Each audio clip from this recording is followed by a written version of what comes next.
Tapi ketika diharokati kasroh tidak berbunyi dha lagi, namun berbunyi apa? Iya kalau fathah berbunyi dha, kalau harokatnya di atas, kalau harokatnya fathah dibaca dha. Tapi kalau harokatnya di bawah bukan di atas, berbunyi apa? Ini berbunyi.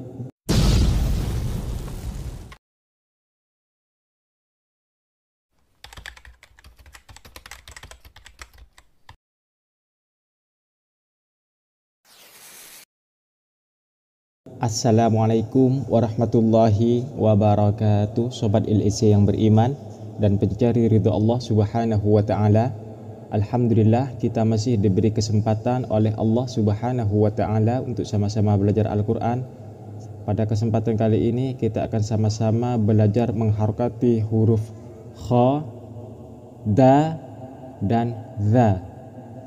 Juga huruf-huruf ini kha, da, dha dan huruf lainnya diharokati fathah, diharokati kasroh, dan diharokati dhamma. Sebelum memulai, kami menghimbau bagi kalian yang ingin benar-benar belajar Al-Quran, silahkan menjadi member kami dengan cara mengeklik tombol gabung di bawah ini, karena apabila kalian sudah mengeklik tombol gabung di bawah ini akan mendapatkan keuntungan yang lebih banyak. Salah satunya mendapatkan video khusus dari kami yang hanya bisa diakses atau ditonton oleh bagi kalian yang sudah bergabung. Dan masih banyak lagi yang lainnya. Juga kami memprioritaskan bagi kalian yang ingin bertanya dan sudah menjadi member kami. Di sana ada kolom komentar khusus bagi pelanggan kami. Jangan lupa silakan klik tombol gabung di bawah ini. Sebelum memulai, marilah terlebih dahulu untuk mengambil wudhu.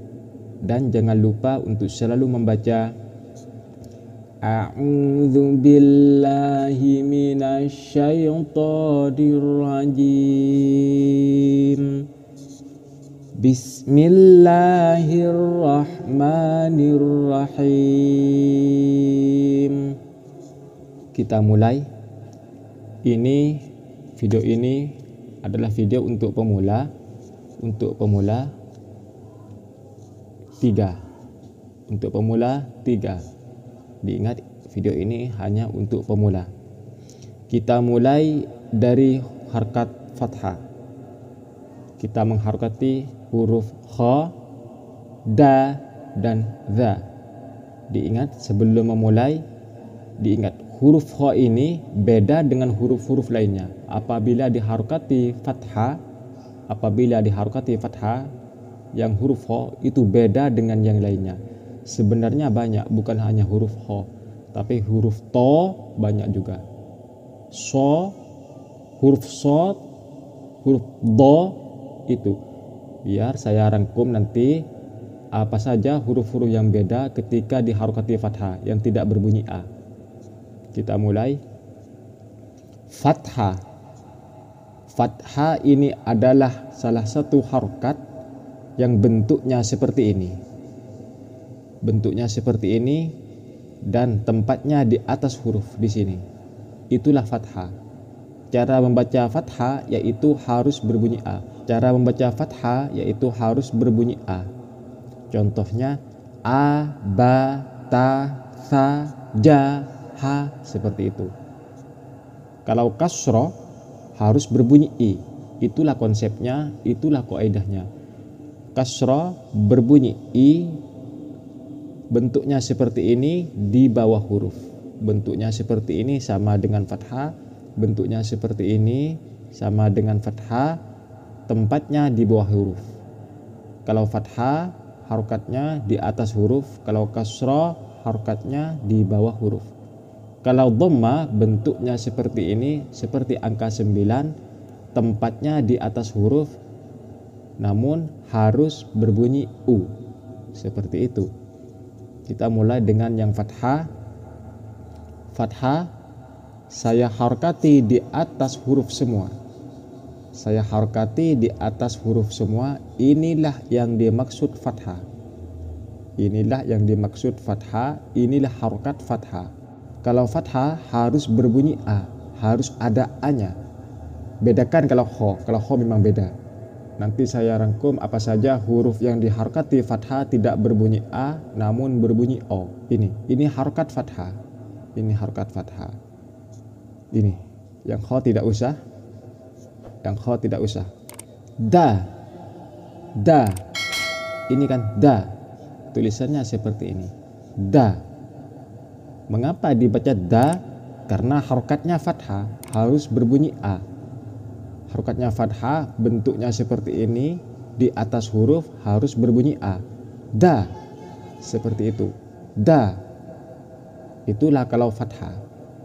Selanjutnya za, za, za. Ini ada a-nya. Mengapa harus dibaca za? Mengapa harus dibaca za? Karena harokatnya fathah di atas huruf. Kalau fathah di atas huruf bentuknya seperti ini. Kalau fathah harus berbunyi a. Za. Tidak mungkin fathah dibaca zi, atau dibaca du, atau dibaca zu. Tidak mungkin. Pasti dibaca da, za, seperti itu. Da, za, pasti seperti itu. Terus selanjutnya ini, saya harokati atas semua. Saya harokati atas semua supaya kalian lebih paham tentang apa itu fathah, bagaimana fungsinya, dan bagaimana cara membaca fathah. Terus da, da, ini da. Mengapa dibaca da? Kok tidak dibaca di atau tidak dibaca du? Karena harokatnya fathah. Alasannya seperti itu. Karena harokatnya fathah. Harokatnya fathah di atas huruf, di atas huruf. Kalau harokatnya di atas huruf itu dibaca fathah, bentuknya seperti ini. Kalau fathah harus dibaca a. Tidak boleh dibaca i, tidak boleh dibaca u. Du tidak boleh, atau di tidak boleh. Beda fungsi. Terus selanjutnya yang kha. Yang kha tidak usah ya. Yang kha tidak usah, biar saya rangkum nanti apa saja huruf-huruf yang ketika diharokati fathah tidak berbunyi a. Ada huruf-huruf ketika diharokati fathah tidak berbunyi a. Ada. Tapi berbunyi o. Seperti ini. Kha tidak berbunyi a kan? To tidak berbunyi a. Do tidak berbunyi a. Ada nanti. Biar saya rangkumkan. Terus za. Za. Mengapa dibaca za? Alasannya sama seperti yang tadi. Karena ini harokatnya fathah di atas huruf. Ini kan harokat. Inilah harokat. Inilah harokat. Ini harokat. Makanya kalau ininya di atas pasti dibaca a. Kalau ininya di bawah pasti dibaca i. Kalau di atas seperti angka 9 pasti berbunyi u. Ini za. Za. Ini za. Pasti ada a-nya. Ada a-nya. Pasti. Inilah harokat dalam Arab. Inilah harokat dalam Arab. Ini adalah huruf. Ini adalah kasroh. Yang fathah sudah. Ini kasroh. Kasroh. Untuk yang kasroh itu harus berbunyi i. Bentuknya sama dengan yang fathah. Sama kan? Tidak ada perbedaan. Bentuknya sama. Namun letaknya. Letaknya kalau fathah di atas. Tapi kalau kasroh di bawah. Di bawah huruf semua. Kalau fathah di atas. Kalau kasroh di bawah huruf semua. Itulah perbedaannya. Dan juga ada perbedaannya. Kalau fathah dibaca a. Kalau kasroh dibaca i. Harus ada i-nya. Maksudnya cara membacanya harus ada i-nya. Entah itu i, di, ti, li, mi. Seperti itu. Terus kita mulai dengan yang kasroh. Ini. Yang awalnya apa ini? Da. Da. Ini da kan? Awalnya da. Berarti da. Kalau harokatnya bukan fathah, bukan di atas tapi di bawah, yaitu kasroh, berarti ini bukan da tapi apa? Nah benar, di. Ada i-nya. Seperti itu, ada i-nya. Pasti ada i-nya. Itulah kasroh. Di. Sama dengan ini. Sama. Ini yang awalnya za. Yang awalnya za seperti ini. Ada a-nya. Tapi ketika diharokati kasroh tidak berbunyi za lagi. Namun berbunyi apa? Iya kalau fathah berbunyi za. Kalau harokatnya di atas, kalau harokatnya fathah dibaca a, za. Tapi kalau harokatnya di bawah, bukan di atas, berbunyi apa? Ini, berbunyi zi, ada i-nya, zi, seperti itu, zi. Ini, ada i-nya, zi, diingat. Terus selanjutnya, ini, kalau ini bisa. Kalau yang fathah tidak bisa. Tapi kalau yang kasroh untuk huruf kha itu bisa. Terus yang ini, kasroh. Ini kan kha. Ini kha. Kalau harokatnya fathah dibaca kha. Tapi kalau ini, kalau saya rubah, yang awalnya kha, harokatnya di bawah huruf menjadi, diingat, menjadi apa? Harus ada i-nya, khi. Harus ada khi-nya. Harus, wajib ada khi-nya. Tidak boleh dibaca khu, tidak boleh. Tidak boleh dibaca kha, tidak boleh. Mengapa? Karena ini kasroh. Diingat, karena ini kasroh, makanya dibaca khi. Harus ada i-nya. Seperti itu. Terus selanjutnya ini sama. Ini yang awalnya kha, yang awalnya kha, ketika harokatnya kasroh, ini kasroh semua seumpama. Ketika harokatnya kasroh, di bawah huruf bentuknya seperti ini, di bawah huruf, berarti ini harus wajib dibaca i, harus ada i-nya. Harus ada i-nya. Yang awalnya kha menjadi harus ada i-nya. Khi. Nah, ada i-nya kan? Khi. Sama halnya dengan yang ini, yang awalnya da. Kalau harokatnya fathah, yang awalnya da, ketika diharokati kasroh menjadi harus ada i-nya, diingat, kasroh, di. Nah, seperti itu. Insya Allah mudah dipahami. Terus yang terakhir, untuk yang kasroh, ini awalnya za, ketika harokatnya fathah di atas huruf dibaca a, za. Tapi kalau saya rubah menjadi di bawah huruf menjadi kasroh, harus berbunyi, jawab sendiri, berbunyi benar, zi, bukan za lagi. Kalau za di atas huruf, kalau zi di bawah huruf. Insya Allah mudah. Terus selanjutnya, untuk yang dhamma, yang fathah sudah, yang kasroh sudah, tinggal yang dhamma. Diingat, kalau fathah berbunyi a, kalau kasroh berbunyi i, kalau dhamma beda, berbunyi u. Dhamma bentuknya di atas huruf. Kalau fathah seperti ini bentuknya dan di atas huruf berbunyi a. Kalau kasroh bentuknya sama dengan fathah namun letaknya di bawah huruf, harus berbunyi i. Kalau dhamma bentuknya memang beda, di atas huruf, letaknya di atas huruf, bentuknya seperti angka 9. Cara membacanya harus berbunyi u.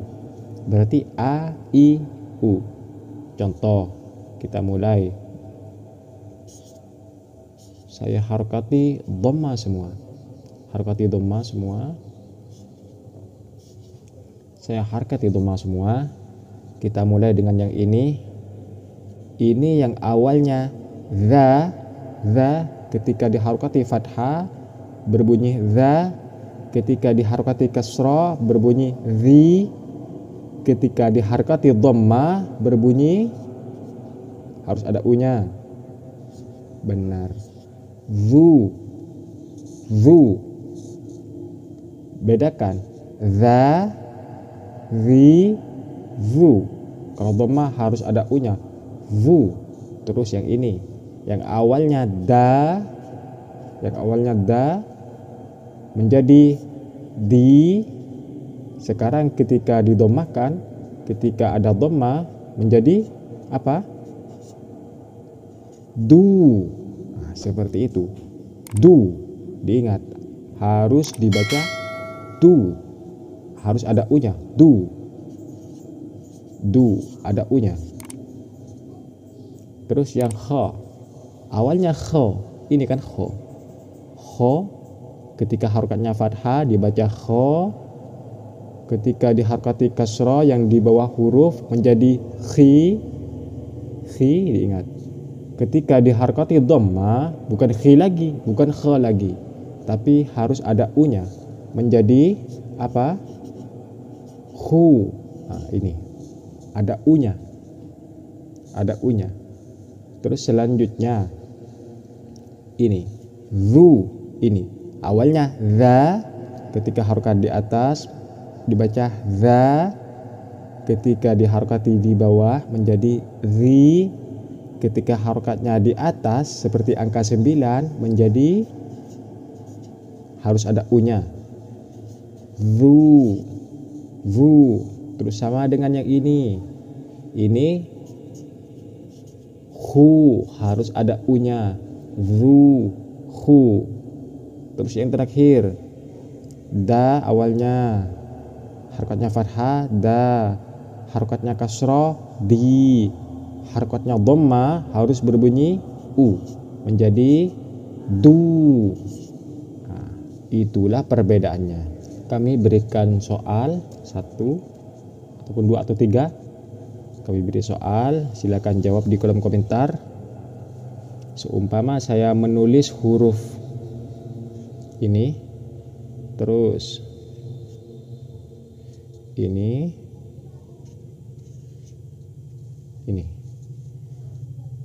saya menulis huruf sini, terus hurufnya ini, terus juga hurufnya ini. Selanjutnya saya tulis huruf ini, terus hurufnya sini, ini, terus hurufnya seperti ini. Silahkan dijawab di kolom komentar di bawah. Ini adalah soal supaya kalian bisa mengasah otak sampai mana pengertian kalian, sampai mana pemahaman kalian di pelajaran ini. Silahkan dijawab di kolom komentar. Kalian bisa membaca ini apa yang pertama, ini yang pertama, ini yang kedua, ini yang ketiga. Ini dibaca apa? Harokatnya saya harokati seperti ini seperti ini seperti ini. Ini seperti ini seperti ini seperti ini. Terus saya harokati fathah, kasroh, dan dhamma. Silakan yang pertama dijawab di kolom komentar sama dengan yang kedua, yang ketiga silahkan dijawab di kolom komentar supaya kalian belajar sambil mengasah otak dan sambil lalu mengerjakan soal-soal ini. Silahkan dijawab di kolom komentar. Ini dibaca apa? Yang pertama dibaca apa? Yang kedua dibaca apa? Yang ketiga dibaca apa? Mungkin sampai di sini dulu video kali ini. Semoga bermanfaat, semoga barokah. Apabila ada kritik dan saran, silahkan cantumkan di kolom komentar di bawah ini. Apabila channel kami atau video kami kali ini dianggap bermanfaat bagi kalian, lebih-lebih bagi umat Islam, silahkan jangan lupa untuk selalu dukung channel dakwah kami dengan cara klik tombol subscribe dan aktifkan lonceng notifikasinya, supaya ketika saya mengupload video terbaru, kalian mendapatkan pemberitahuan. Dan jangan lupa like, komen, dan share ke teman-teman kalian. Sampai jumpa di video selanjutnya, Sobat LEC yang beriman. Wassalamualaikum warahmatullahi wabarakatuh.